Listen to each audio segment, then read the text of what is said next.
Eu já estava planejando fazer esse tipo de vídeo desde a semana passada, né? Mas eu pensei, bom, vou segurar um pouquinho porque na minha cabeça, olha só, olha como é que é, né? Eu pensei, não, domingo a gente vai ganhar do Red Bull Bragantino em casa e depois tem Copa do Brasil, né? Pô, Copa do Brasil também tem uma possibilidade legal aí da gente vencer, né? Então, não vou ser o chato de ficar falando isso justamente antes desse tipo de partida. Eu pensei em fazer esse vídeo sexta-feira.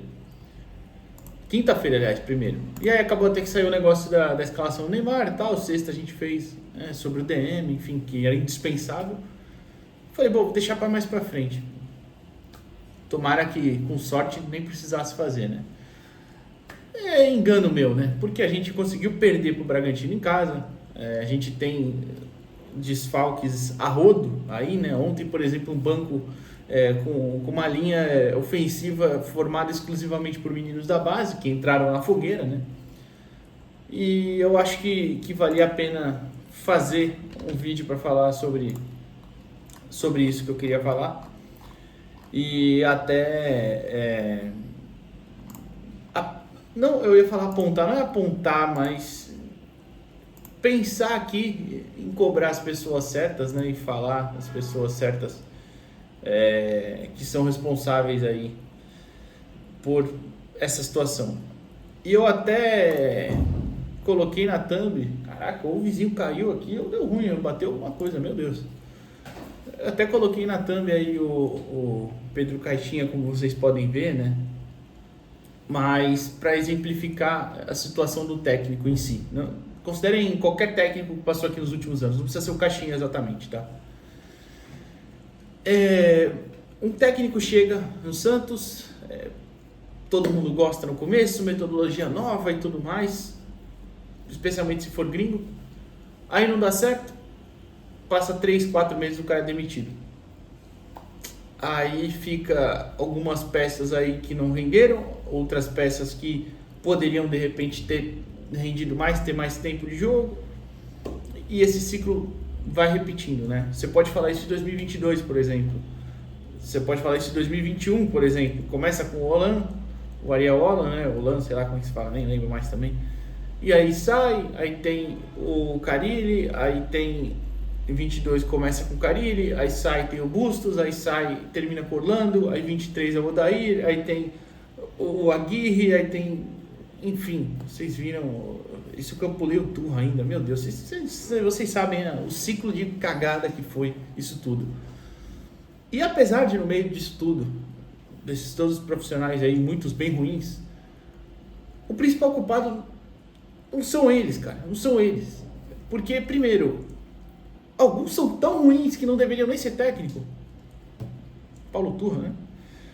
Mas, pior ainda, eles não deveriam nem estar no Santos. Quem colocou eles lá no Santos?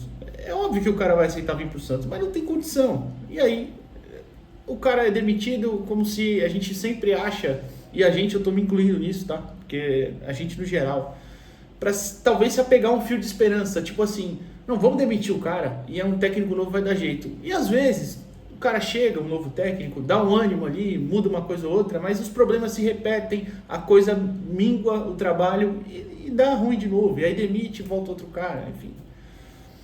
E é por isso que eu quis começar explicando o Caixinha. O Caixinha tá na thumb, mas ele de longe o menor dos culpados aí perto dos outros. Eu só queria pontuar mesmo. Vou passar para o Pedro Martins, que é um profissional também que todo mundo mirou as suas armas, né, para ele depois da coletiva dele. Que ele falou muitas coisas que eu concordo, já falei aqui, já tem vídeo aqui sobre isso e tal. Só que, claro, o trabalho dele é fraco também. Ele precisa tomar ações, não é só falar, é evidente. Só que é outro problema. Quem é que contratou ele ali e colocou ele ali? Quem é que achava o Galo o grande problema? A gente, né? A gente, torcida. Achava que o Galo era um grande problema, tá bom. Mas pelo menos eu aqui alertei, inclusive, né? Tem um vídeo aqui no canal, tem que ser demitido, mas não é só tirar o Galo que magicamente tudo acontece. Não foi, né? Não aconteceu. Então, assim, quem colocou o Galo lá, quem colocou o Pedro Martins lá, quem deu respaldo para esses caras, quem assinou o que esses caras fizeram, quem foi? Quem é o ciclo por trás de tudo isso? É o presidente Marcelo Teixeira, certo? Então, eu não estou eximindo os profissionais de responsabilidade, não é isso. Mas veja bem, o Galo fez um monte de besteira. Deu tempo, deram tempo para ele perdeu muito tempo também no final do ano passado e tal.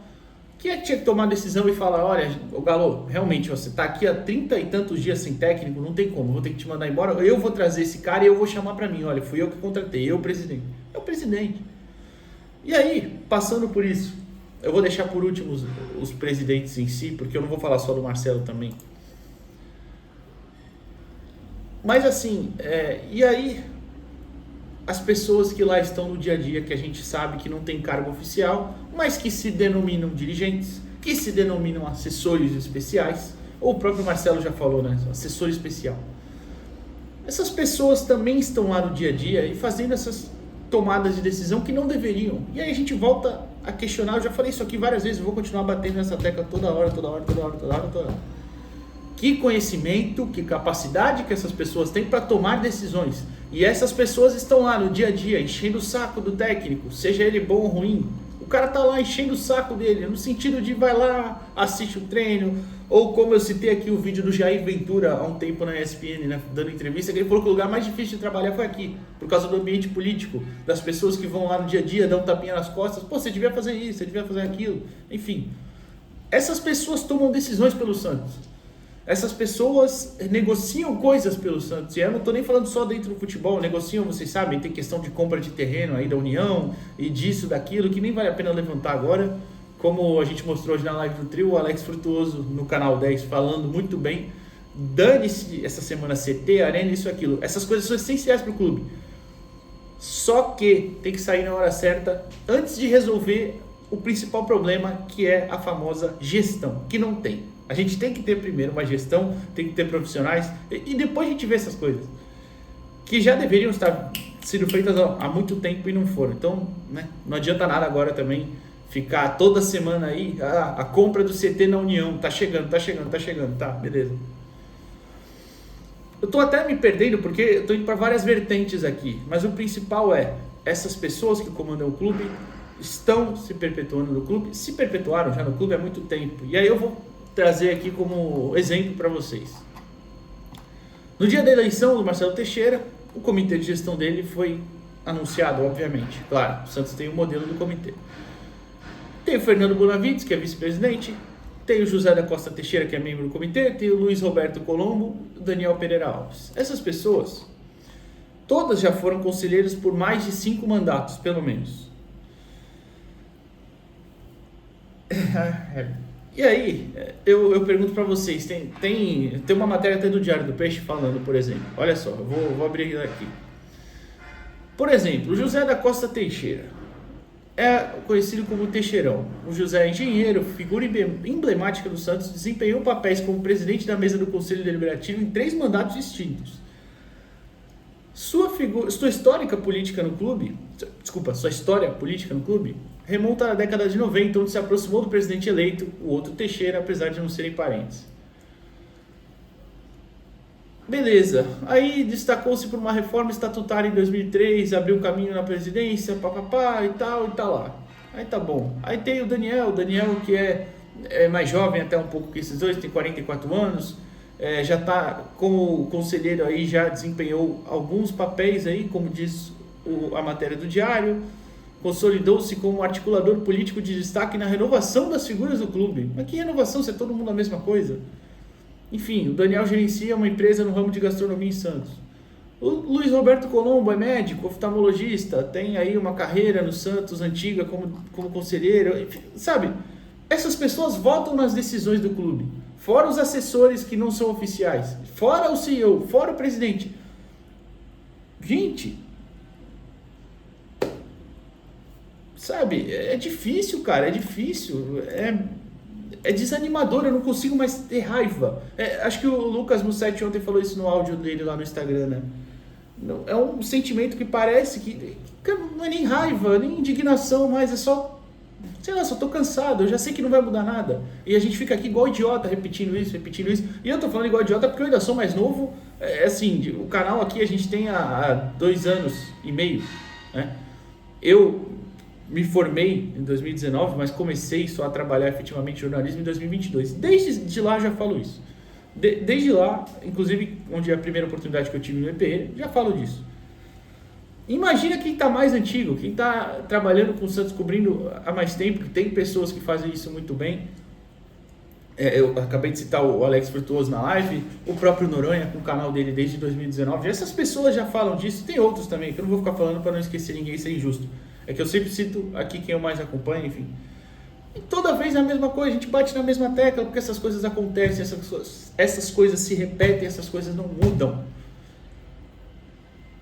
Até na thumb está o presidente Andrés Rueda, ex-presidente Andrés Rueda, porque foi outro também que levou pessoas iguais, pessoas que passaram pelo comitê, muitas outras vezes passaram pelo conselho e tal, são as mesmas pessoas.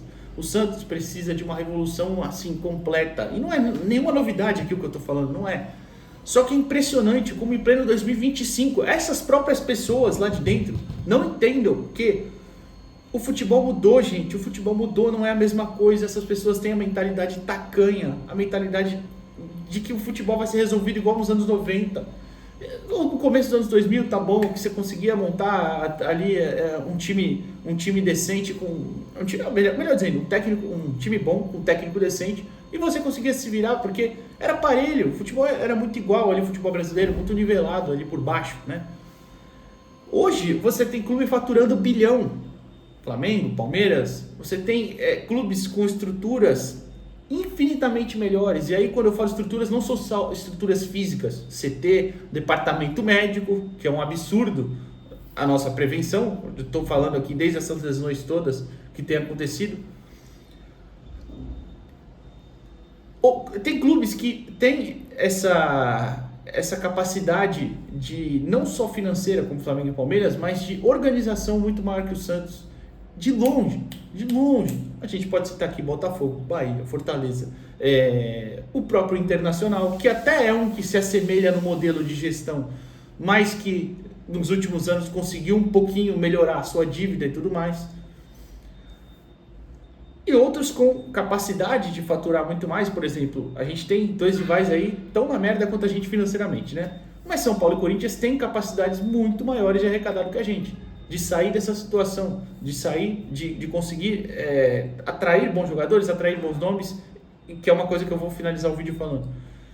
E a gente não. Então assim, a gente precisa pensar como pode sair dessa situação. Essas pessoas lá de dentro precisam saber que não vai ser da mesma forma. O Santos precisa de uma revolução, o Santos precisa... E quando eu falo revolução, não é só por falar palavras ao vento aqui, igual o projeto esportivo, que as pessoas falam, o Santos tem projeto esportivo. Não tem porra nenhuma, não tem. O Santos precisa se atualizar no sentido físico, no sentido de gestão, no sentido organizacional, para entender que hoje o futebol se faz de uma forma diferente, hoje os profissionais precisam ser escolhidos de uma forma diferente. E claro, aí eu finalizo perguntando por quê? Por que o Dorival Júnior, anunciado como técnico do Corinthians há meia hora aqui, desde a hora que eu estou gravando, 20 minutos, sei lá, por que ele não quis nem escutar o Santos e pro Corinthians ele foi? Você pode falar, mas é só o salário. Mas tá bom, aqui, por exemplo, o Santos não atrasou o salário esse ano, não que eu saiba ainda, pelo menos. O Corinthians, nem sei se atrasou, não, ofereceu mais, claro. O Santos poderia oferecer um baita salário aqui para ele também. Por que ele não quis nem ouvir? Por que o Tite não quis nem ouvir o Santos e ia acertar com o Corinthians? Por que o Luiz Castro não quis ouvir o Santos? Por que o Sampaoli ia vir ou não ia? Desculpa, gente, não foi a coletiva do Pedro Martins, gente. Não foi. Se fosse, no dia seguinte, a hora que ele sai da entrevista, o Marcelo ia falar, você tá demitido porque o São Paulo tá chegando agora. É muito fácil ter um escudo, é muito fácil ter alguém para as pessoas mirarem e esquecerem dos responsáveis. E é por isso, inclusive, que eu fiz questão de colocar o presidente anterior, e poderia ter colocado o Modesto Pérez, que esse povo todo faz parte disso aí, tá? Faz parte desse sistema arcaico e que trouxe o Santos à situação atual. Que foi o fundo do poço no ano passado, mas que esse ano pode correr o risco de se repetir. E é bom que a gente não deixe isso acontecer, e é bom que eles não esqueçam disso. Enfim, eu fico bem cansado de repetir essas coisas, e como eu falei, dá uma tristeza, porque a gente vê de fora, a gente não pode fazer nada, a gente tenta cobrar, essas pessoas muitas vezes somem, essas pessoas não falam quando deveriam falar, essas pessoas tinham que dar satisfação ao torcedor. que aliás é o motivo do clube existir, continuar existindo, né? É o torcedor. E muitas vezes eu acho até que a gente é injusto com alguns jogadores. Tem muito jogador ruim no Santos, nem devia estar aí, não devia, mas é culpa de quem? Contrataram o cara, ué, o cara não vai jogar? Claro que merecem críticas, claro, mas é igual ontem, eu vi muita gente falando, Sampaio some do Santos. Por que o Sampaio, bicho, o Sampaio na lista dos culpados, o Sampaio é o último, gente. O que o Sampaio vai fazer? Colocar o cara lá numa fogueira? Porra, é muito difícil. Mas é bom que não se esqueçam, os responsáveis são o presidente Marcelo Teixeira, os seus assessores especiais, o CEO Pedro Martins, o seu comitê de gestão, esse pessoal todo aí que supostamente quer um consenso para anunciar um técnico, que não tem pressa para anunciar um técnico, tem 4 pontos em 18 disputados, mas não tem pressa, tá tudo bem. Eu não sei, me diga aí o que vocês acham. Eu queria trazer um vídeo hoje até mostrando coisas da partida em si, especialmente a saída de bola que me irritou profundamente no João Schmidt, nas figuras do João Schmidt e do Diego Pituca, mas eu acho que hoje isso era mais importante. Porque, como eu estou falando, os principais culpados são essas pessoas. E às vezes a gente esquece de falar deles. O eleito foi o presidente Marcelo Teixeira. Enfim,